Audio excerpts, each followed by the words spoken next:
E eu tô aqui saindo de viagem, já deixei o meu Didio na geladeira, alimentado 1, 2, 4. Também alimentei o do moinho, levando duro. E eles vão ficar bonzinhos aí até eu voltar de viagem. Depois eu mostro pra vocês como é que eles ficaram. E pra você que quer saber como é que fica o meu levan quando eu viajo. Então aqui, esse é um que eu alimentei no dia 23, hoje é dia 28. Este é o Didio, também alimentei no dia 23. E ele foi crescendo devagarzinho. E o levando moinho, tá bem durinho, significa que ele ainda tá, ó, ainda tá produzindo gás. Porque quando ele para de produzir, ele murcha, tá? Então é isso aí, acompanha aí, eu não vou mexer. Vou ficar mais uns dias fora, até o dia 3. Vamos ver como é que fica na volta, tá bom?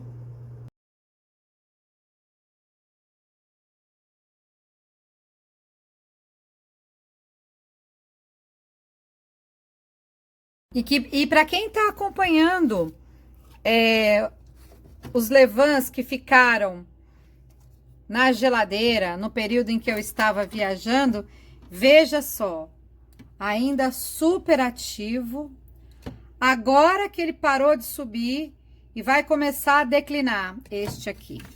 Esse aqui que é o Didio, ele continua super ativo, mas ele já parou de subir, já começou a declinar. A temperatura da minha geladeira estava 4 graus, tá, pessoal? Mas como eu comecei a mexer,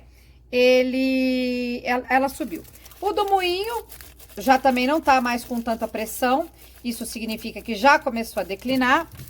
E esse outro aqui, que também é um pedaço do moinho, esse ainda tá com um pouco de pressão, mas ó, já não tá mais durinho, então também já começou a declinar.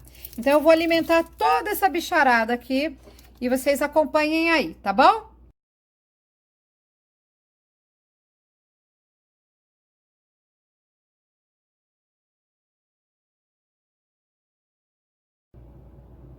Então é isso, agora eu vou alimentar os meus fermentos.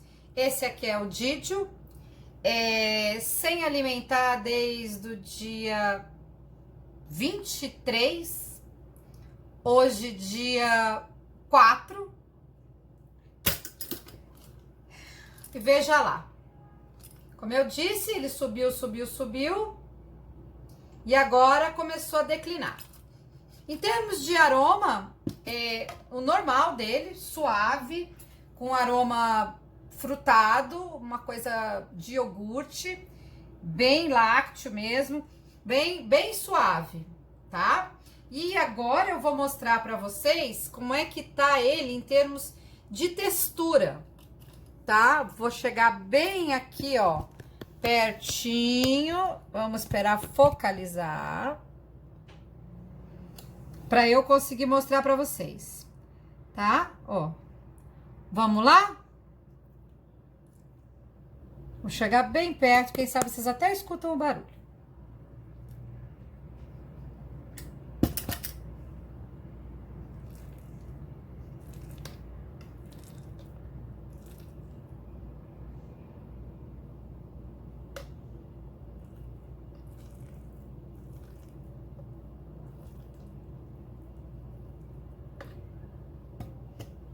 Estão vendo daí que nesses dias todos ele não perdeu a atividade?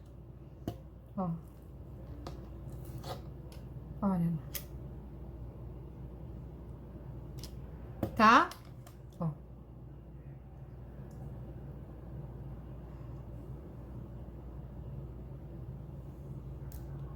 É isso aqui que eu quero que vocês vejam que ficou o fermento todos esses dias, 4 graus na minha geladeira. Então, ele não se perdeu nesses dias, tá bom?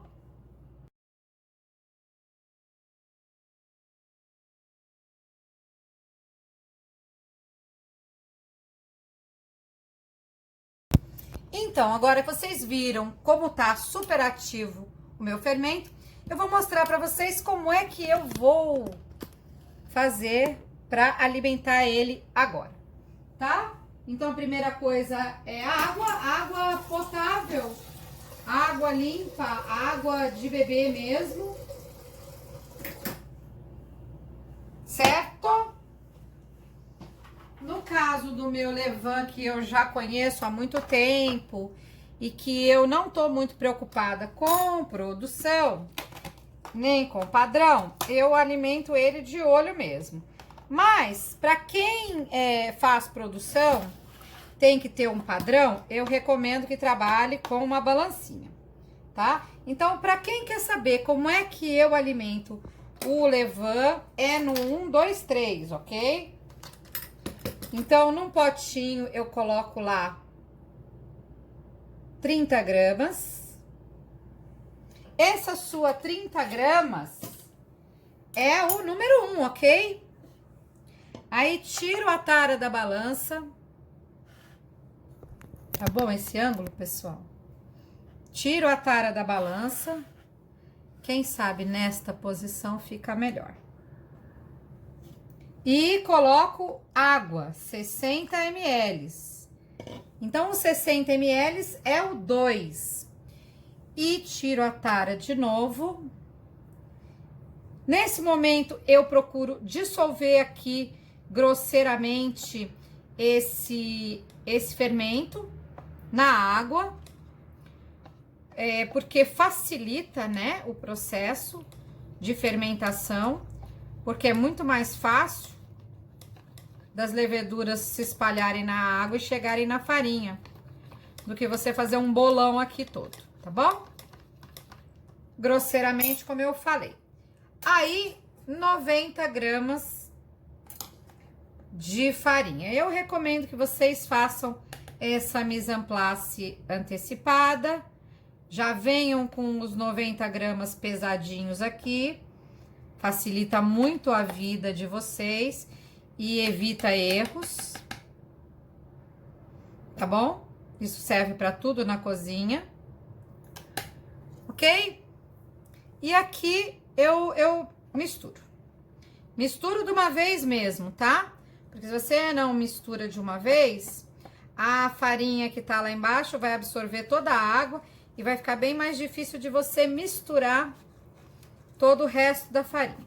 Então, aqui é o tipo de alimentação que eu faço, é 1, 2, 3. 1, 2, 3.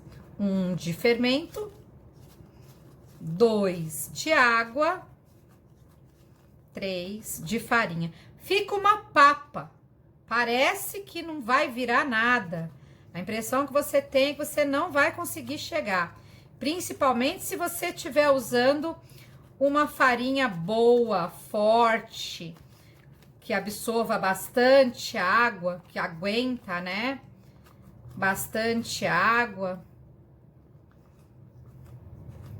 Mas se você estiver usando uma farinha muito ruim, rapidamente ele vai dar ponto. Mas se a sua farinha for boa, talvez ele dê um pouquinho mais de dificuldade de dar ponto.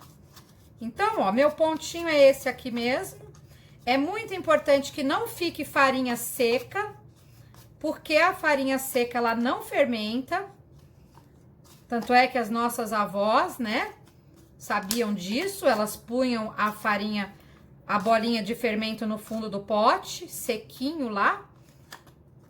Quando elas não queriam usar, quando elas queriam conservar, né, elas sabiam disso. Então, a farinha do fermento tem que estar toda ela molhada, certo? Então, eu faço assim com o fermento que eu vou fazer pão. Tá toda molhada, não tenho farinha seca aqui.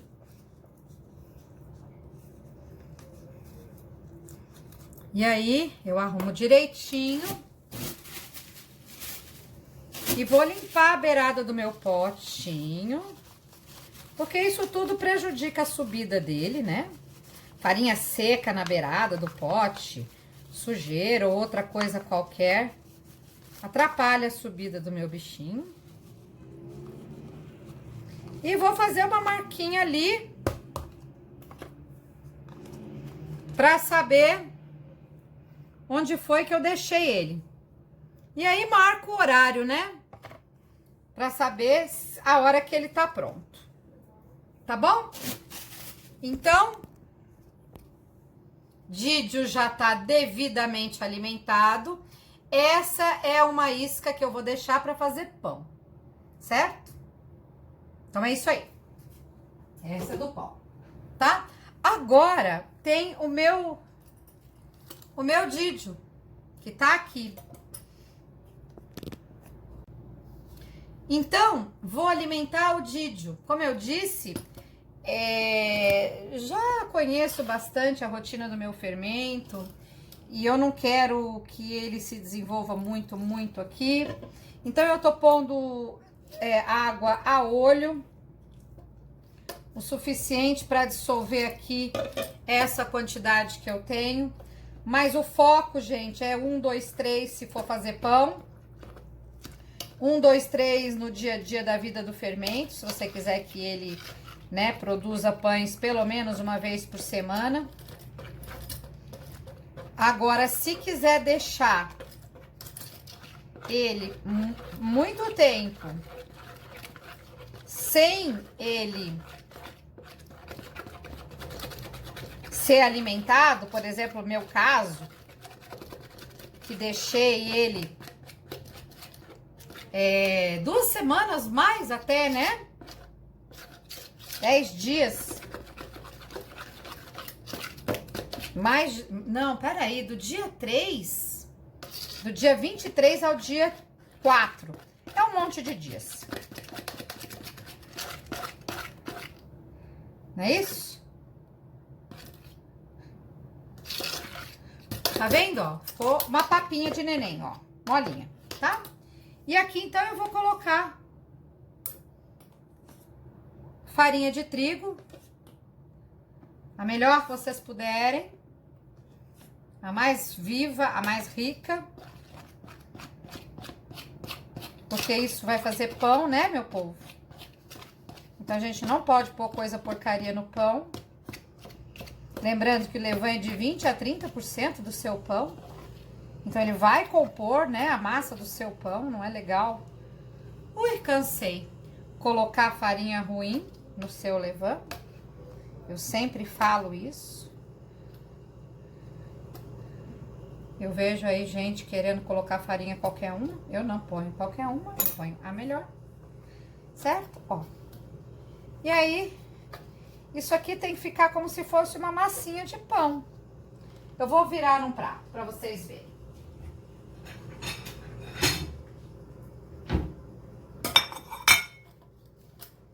Tá vendo, ó? Ó. Esse é o meu levain. Minha massa mãe. Tá vendo? Ela não pode ficar com essas bolinhas de farinha secas, tá? Tem que desmanchar isso aqui tudo. Então, quando você fizer a sua alimentação do seu levain, entenda que a farinha seca, na umidade do pote, ela pode embolorar. E aí, você pode ter uma contaminação da sua colônia aí. Então, não deixa no seu levain farinha seca, não. Tá vendo, ó? Tá tudo devidamente misturado. Esse é o meu fermento. Minha isca principal, minha isca mãe. Esse é o vídeo. É esse o ponto aqui que eu vou deixar ele, porque ao longo dessa semana eu posso querer fazer pão com ele. E eu posso alimentar ele ainda essa semana antes de ir viajar novamente. Tá vendo, ó? Aí, ó, ficou farinha seca lá no fundo. Vocês estão vendo? A gente não pode ter farinha seca, como eu já falei pra vocês aqui. Não é bacana. Então, eu vou pegar aqui, ó, esse fundo aqui. Eu não vou lavar o pote, tá, gente? Eu só lavo mesmo meu pote no último do último caso. E não lavo com detergente, lavo com água quente só. Pronto. Isso aqui tudo é fermento, eu não vou jogar fora. Vou juntar a minha massinha lá, ó. Vou juntar lá a minha massinha. Tá bom? Tá tudo muito bem aqui. Tá tudo muito bom. Esse é o meu fermentinho aqui, ó. Que eu vou deixar desse jeitinho aqui, bonitinho. Lavar aqui minha mão. Eu normalmente não uso as mãos para trabalhar. Eu fiz mesmo mais para que vocês possam ver. Vou limpar aqui a beirada do pote. E o ideal é marcar, fazer uma marcação aqui do lado. Eu não vou fazer porque eu não tô muito preocupada com isso nesse momento. Já conheço o meu fermento, já sei o quanto ele reage, mas vocês eu recomendo que façam aí. Tá bom? Então é assim que eu alimento o meu levain da minha casa, o Didio, minha isca-mãe. Tá bom? A isca-mãe e a isca para eu fazer o pão. Lembrando, minha gente, que eu sou padeira doméstica, eu ensino aquilo que faço e que funciona para mim. Não é uma escala de produção, é o que eu faço para fazer 1, 2, 3, 4 pães, 5 no máximo. Eu reproduzo esse modo. Óbvio que se você vai fazer uma produção maior, 10, 20, 30 pães, começa a ficar improdutivo esse jeito de trabalhar. Aí a gente tem que fazer a alimentação dessa isca numa produção em escala geométrica, onde você vai, né, multiplicando em vezes. É mais fácil você fazer uma multiplicação em 2, 3 vezes do que você querer pegar 30 gramas e fazer virar 5 quilos de fermento. Então é mais fácil você fazer em 2 etapas, 3, para ter 5 quilos de fermento do que fazer tudo de uma vez, ok? Mas não é essa então a nossa intenção, é um pão amanhã. Então é assim que eu vou trabalhar. Minha isca-mãe eu deixo um pouquinho só fora da geladeira para dar uma estartada e volto ela para a geladeira. Se eu fosse viajar, eu não deixaria ela crescer nada na geladeira. Eu alimentaria bem duro, 1,25, 1,26, uma massinha mesmo, e colocaria direto na geladeira, como eu já ensinei anteriormente. Tá bom? Então isso é para vocês verem como eu faço aqui. Meu jeitinho, sempre dá pão.